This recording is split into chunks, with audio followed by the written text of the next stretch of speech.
Nosotros vamos a seguir hablando de Donald Trump y las novedades en Estados Unidos junto a Alicia Contreras en Conexión Global, porque vamos a partir la revisión precisamente en Estados Unidos con este triunfo que llega para Donald Trump por parte de la Corte Suprema. Bienvenida, Alicia. Muchas gracias, Mati. Así es un triunfo muy importante para Donald Trump en este fallo que hoy emite la Corte Suprema, en el que básicamente se va a limitar la facultad de los jueces para bloquear las órdenes ejecutivas de Donald Trump.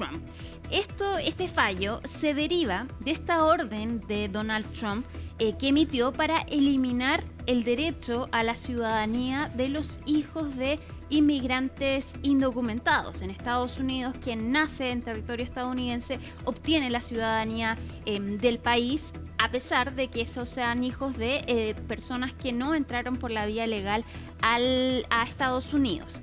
Se realiza esta orden ejecutiva cuando inicia su mandato. Donald Trump firma esta orden ejecutiva. Sin embargo, hubo varias demandas en distintos estados para impugnar esta orden ejecutiva. En concreto, en 22 estados se presentaron demandas. Y en Seattle, un juez ordenó entonces que esta orden se bloqueara para todo el país, no solo en el estado donde se realiza esta demanda. Y otros dos jueces hicieron lo mismo, Maryland y Massachusetts. A raíz de esto, de que se estaba bloqueando esta orden ejecutiva, el gobierno de Donald Trump presentó entonces un recurso ante la Corte Suprema, una solicitud de emergencia para que evaluara la Corte si es que estas órdenes judiciales a escala nacional son legales, es decir, si era legal que un juez en un estado particular pudiera bloquear esta orden en todo el país a raíz de una demanda en una zona en particular. La Corte Suprema finalmente analiza esto y lo que determina en un fallo de 6-3, los 6 jueces conservadores de la Corte Suprema votan entonces a favor de este fallo, es que finalmente esta orden ejecutiva de Donald Trump de bloquear entonces la ciudadanía por derecho de nacimiento, se bloquea entonces, o sea, se pueda instaurar en los 28 estados en que no se impugnó esta orden. Es decir, de los 50 estados, en 22 se impugnó. Entonces, a raíz de esto, la Corte Suprema, dice que démosle entonces con esta orden ejecutiva en los otros 28 estados en que no se presentaron recursos. Y así entonces la Suprema le da una orden un triunfo importante para Donald Trump. Dice entonces que en 30 días más se puede entrar en vigor esta orden ejecutiva, a menos de que en estos 30 días se presenten demandas en estos estados donde no se han hecho. Pero acá lo central de este fallo entonces, porque no se refiere la Corte Suprema a la constitucionalidad de esta medida, si es constitucional entonces que se elimine el derecho a la ciudadanía. Solo lo que dice es que entra en vigor esta normativa en donde no se hayan presentado demandas en contra de esta orden ejecutiva. Y esto, en definitiva, lo que hace es que limita la capacidad de los jueces de los estados de congelar las políticas de Donald Trump. Donald Trump ha emitido una serie de órdenes ejecutivas de las cuales, cuando no hay acuerdo respecto de esto, se presentan demandas en ciertos estados y los jueces federales pueden bloquear esta normativa en todo el país. La Corte Suprema dice ahora que eso no se puede realizar y esto, por ende, entonces es un triunfo muy importante a Donald Trump porque ya no hay un bloqueo para las órdenes que él realiza. Escuchemos lo que dijo Donald Trump respecto de esto. This decision, and thanks to this decision, we can now promptly file to proceed with numerous policies that have been wrongly enjoined on a nationwide basis. And some of the cases we're talking about would be ending birthright citizenship, which now comes to the fore. That was meant for the babies of slaves. It wasn't meant for people trying to scam the system and come into the country. El derecho a la ciudadanía por nacimiento rige en Estados Unidos desde 1898, cuando la Corte Suprema ratifica este derecho a raíz de un caso en particular. Así funciona en Estados Unidos, ¿no? La Constitución no es igual a como es acá en Estados Unidos, y estos fallos entonces dictaminan cómo se sigue actuando. Estos fallos importantes.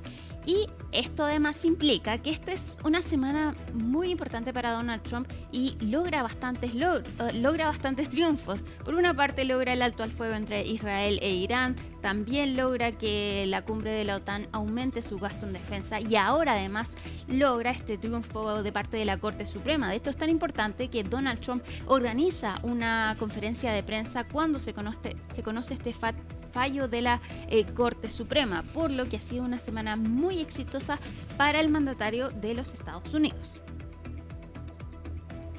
Vamos a seguir en Estados Unidos porque ya lo decía nuestra compañera Pilar Gutiérrez, Estados Unidos logró un acuerdo importante con China respecto entonces de estos aranceles. Sin embargo, no pasa lo mismo con Canadá, porque hoy Donald Trump puso fin a las negociaciones comerciales con su país vecino. Suspendió las negociaciones que se estaban teniendo a raíz de estos aranceles porque Canadá anunció un impuesto a los servicios digitales para Estados Unidos. Donald Trump dijo que esto fue un ataque descarado y directo contra su país y por eso entonces se suspenden todas las conversaciones que se estaban teniendo para lograr un acuerdo entre Estados Unidos y Canadá respecto de los aranceles.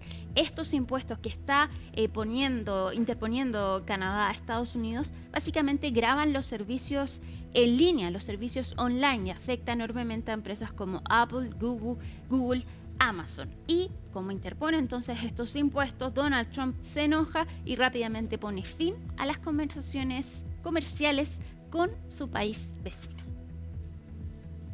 Seguimos ahora en Japón porque se ejecutó a un hombre condenado por asesinar a 9 personas.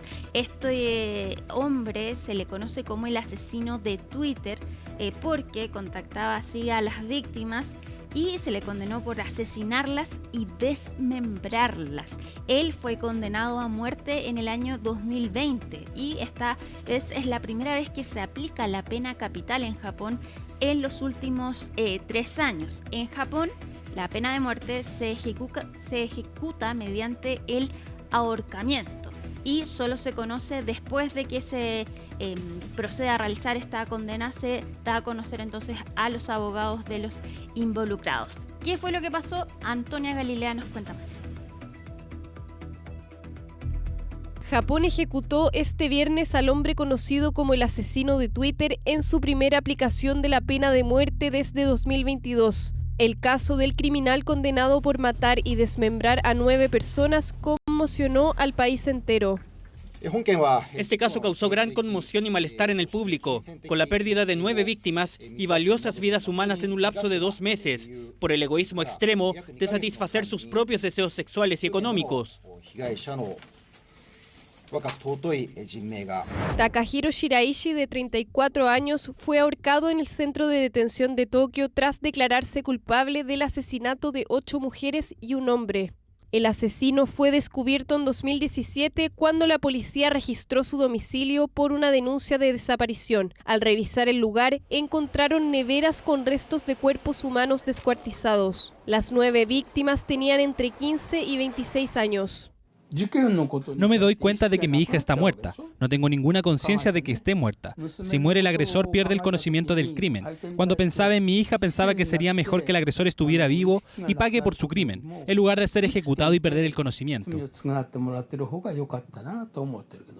Según la investigación judicial, las víctimas manifestaban en redes sociales pensamientos suicidas y luego Shiraishi, con el nombre Verdugo en su usuario, las contactaba prometiéndoles ayudarlas a morir. Luego las llevaba a su domicilio donde las asesinaba y descuartizaba.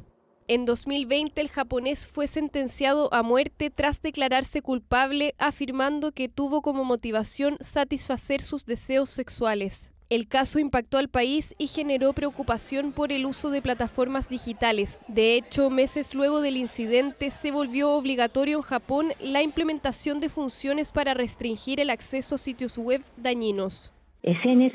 Cuando se trata de palabras clave como quiero morir, si las buscas te dirigirán a agencias de terapia. El mundo ha avanzado en esa dirección para evitar la mayor cantidad posible de publicaciones.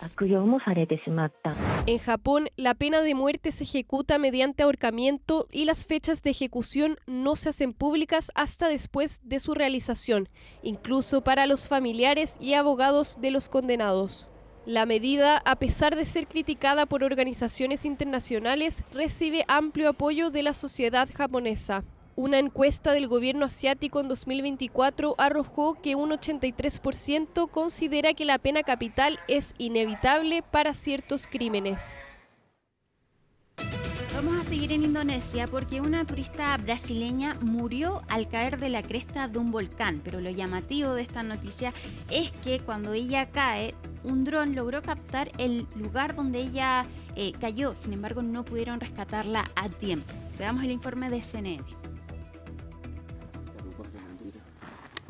A 26-year-old Brazilian hiker who fell hundreds of meters from a ridge near a volcano summit in Indonesia was found dead days later, according to Brazil's government. Tourist Juliana Marins was stuck for almost 4 days after the June 21st accident at Mount Rinjani, an active volcano on Indonesia's island of Lombok that stands 12,224 feet tall.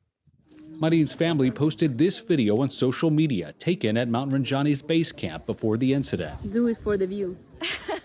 The video pans across the landscape, capturing dense fog surrounding hikers as Marins laughs.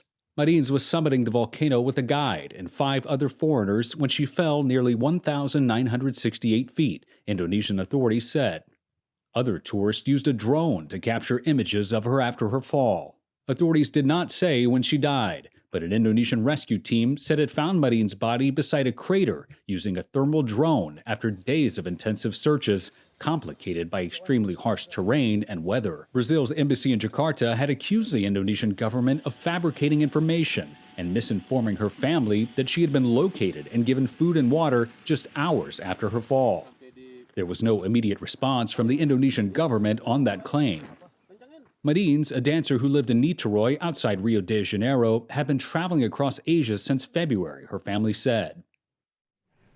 Vamos ahora a Gaza porque sigue la guerra entre Israel y Hamas en ese lugar y según las autoridades gazatíes, 549 personas han muerto buscando ayuda. Hay que recordar que ahora la entrega de ayuda humanitaria en Gaza se realiza a través de una fundación en la que está atrás Israel y Estados Unidos, a través de una fundación privada, y se han reportado distintos casos de personas que mueren cerca de estos puntos de entrega de ayuda humanitaria. De hecho, 4.000 personas han resultado heridas cerca de estos centros administrados por Israel. Y de hecho, hoy se conoció que soldados israelíes habían sido instruidos para disparar a gazatíes desarmados que se acercaran a estos puntos de abastecimiento, información que después negó el gobierno de Benjamín Netanyahu. Pero hasta ahora siguen los ataques de parte de Israel en Gaza y se intensificaron incluso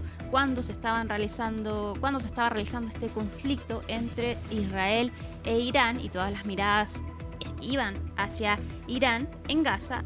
Mientras tanto, siguieron los ataques. Escuchamos lo que dijo hoy un palestino que presenció uno de los ataques israelíes.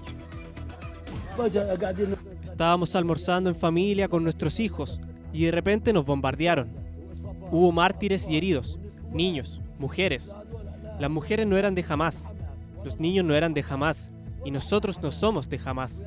Esto significa que todas estas matanzas son contra todos los civiles, sin excepción. Estas matanzas son aleatorias. Hablan de derechos humanos. ¿De qué derechos humanos? Vamos ahora a Corea del Norte, un país hermético con un régimen muy importante, donde se inauguró un resort turístico. ¿De qué se trata y qué podría implicar esto? Lo vemos en el informe de CNN. North Korea's Kim Jong-un is unveiling a new beach resort for up to 20,000 people. But who is going to visit? You can see Kim here cutting the ribbon himself. Fireworks, high-rise hotels, a giant seaside celebration.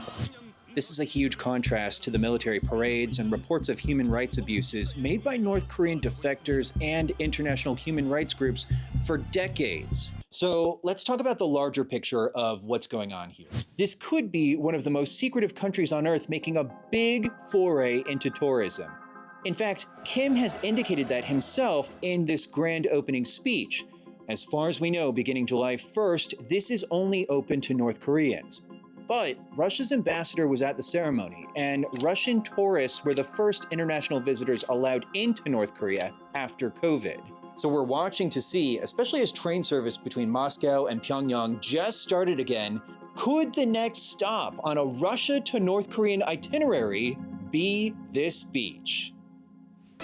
Y vamos a terminar con estas imágenes que se registraron en el metro en Corea del Sur. Atentos ahí lo que pasa en el metro, donde un hombre parece lanzar benzina o algún tipo de gasolina y posterior a eso prende fuego en el lugar.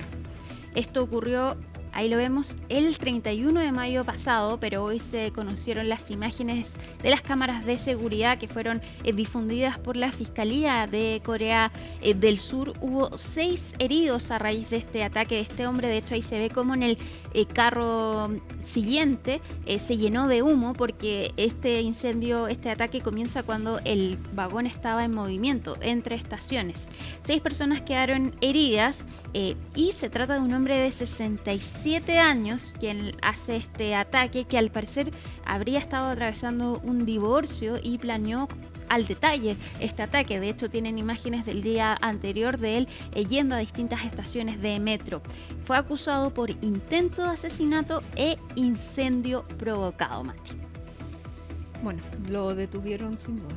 Sin duda, una locura, pero sí escapan muy rápido las personas al ver este incendio. Eso llama también mucho la atención, que pudieron rápidamente correr y solo hubo 6 heridos. Bueno, bien variada la entrega informativa, Alicia. Muchísimas gracias por todas estas imágenes y toda la información, por cierto.